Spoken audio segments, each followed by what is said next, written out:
Oi, gente, tudo bem? Como é que vocês estão? Vamos lá. Hoje tivemos algumas conversas, né? Vimos como o senhor tem algumas conversas no discipulado, algumas conversas lá no WhatsApp, ouvindo um pouco vocês de como foi o jejum. E eu acho interessante a gente ver como para cada um, né, esse novo tempo tem sido algo especial, algo que a gente tem conectado mais com Deus, algo que a gente tem orado mais, as pessoas têm falado, Aline, parece que eu levanto e durmo pensando em Deus. Aline, o quanto que a pessoa na vida pessoal tá com essa parte mais de contemplação, o quanto que alguns estão entrando mais em contato com a manifestação do Espírito Santo, ainda mais pelo que aconteceu no final de semana. Então, assim, foi bom a gente estar escutando sobre isso e ver que Deus já está mobilizando algumas coisas em nosso meio, né? Eu quero falar uma coisa referente ainda ao nosso dia de ontem, né? Sobre a questão do secreto. Algo importante, né? Que Neemias manteve em secreto, ele não falou nada para ninguém. Eu tava dando uma lida agora sobre a geração Z, e uma das características sobre a geração Z é o quanto que ela está preocupada com o bem-estar mental e o bem-estar de saúde. Tem uma tendência à questão um pouco narcisista, porque a geração anterior ela tinha dificuldade de mostrar a vulnerabilidade, porém a geração atual ela tem facilidade de falar sobre isso e não apenas falar sobre isso, mas como postar sobre o assunto, né? Então eu acho interessante a gente pensar um pouco sobre o lugar secreto no Senhor, da gente manter com o Senhor, às vezes, algumas coisas que o Senhor coloca no nosso coração e que não tá na hora ainda da gente abrir para as pessoas, muito menos postar sobre o assunto. E às vezes a gente já tá fazendo a nossa devocional, a gente já quer postar, a gente já quer dizer, já quer compartilhar no WhatsApp. E às vezes o Senhor ainda ele quer trabalhar aquele tema conosco, ele quer fazer a gente digerir aquele tema e a gente já quer sair falando para os 7 ventos o que Deus está falando.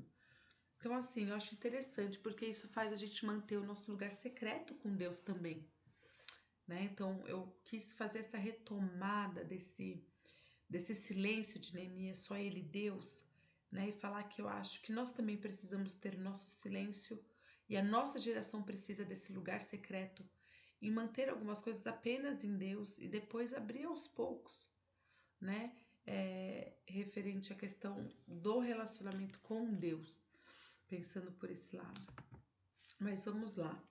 Hoje a gente está em Neemias 2, de 11 e 12. O que está escrito? Opa, desculpa, gente, li aqui a parte errada aqui no meu arquivo. Não, Neemias, né? Estamos em Neemias, do 13 ao 15. É essa parte que nós vamos ler, tá?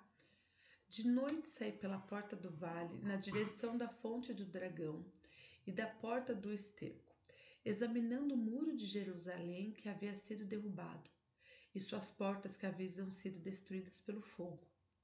Fui até a porta da fonte e do tanque do rei, mas ali não havia espaço para o meu animal passar. Por isso, subi ao vale de noite, examinando o muro. Finalmente, voltei e tornei a entrar pela porta do vale.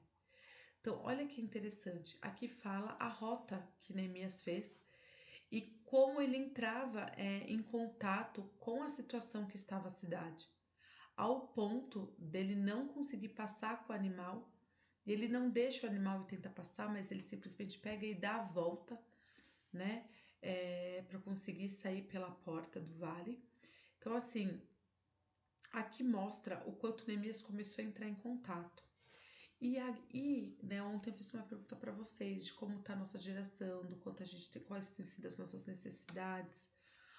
Uma das coisas que tem me chamado a atenção nessa geração atual, acho que eu já falei um pouquinho, que é a questão do narcisismo, que é essa questão de tudo estar em torno da pessoa, né, do prazer para a pessoa o tempo todo e que as coisas precisam funcionar conforme ela acha que deve funcionar.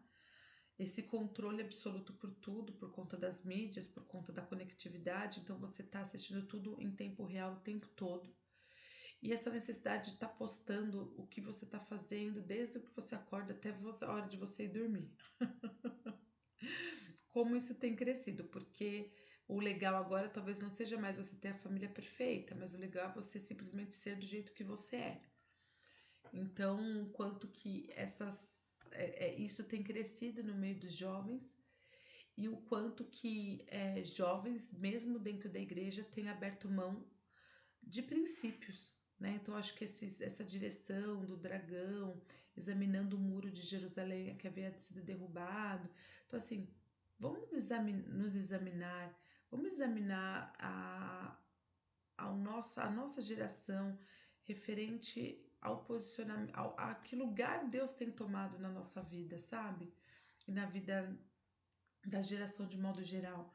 Parece que Deus está perdendo espaço. A gente está numa época em que a cultura afro tem entrado bastante, a gente tem estado numa época onde precisamos sim estar atento às diferenças e tudo mais. Porém, até que ponto, né, isso tem tomado um lugar na nossa vida de estar lutando tanto pela causa e esquecer que o maior interessado pela causa é o Senhor. O Senhor quer sim abraçar as pessoas que têm que vivem na homossexualidade. O Senhor ele quer chegar até as pessoas. O Senhor ele quer chegar até o negro. O Senhor ele quer chegar até o estrangeiro, até o refugiado. O Senhor quer nessa geração chegar até essas pessoas. Mas o quantas vezes o nosso cristianismo, a nossa forma de viver tem afastado essas pessoas da gente conseguir chegar até elas, ou até onde também a forma de viver uma vida de busca constante no Senhor se tornou uma coisa às vezes não tão interessante assim, mesmo no meio, né, entre os jovens evangélicos até. Então assim, são coisas que a gente precisa parar para pensar, né? Por qual motivo que a espiritualidade tem sido deixada de lado e que comportamentos de obediências a Deus referente às leis dele a gente também tem deixado de lado como geração, sabe?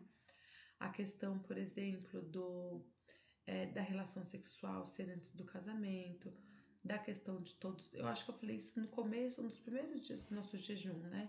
Sobre a questão do morar junto. Então agora a gente não casa, então eu vejo interessante, né? Há tempos atrás entrou o ficar, depois a gente namora. Então primeiro a gente fica um tempo, depois a gente namora. Agora eu percebi que entrou o morar junto. Então você fica, depois você namora.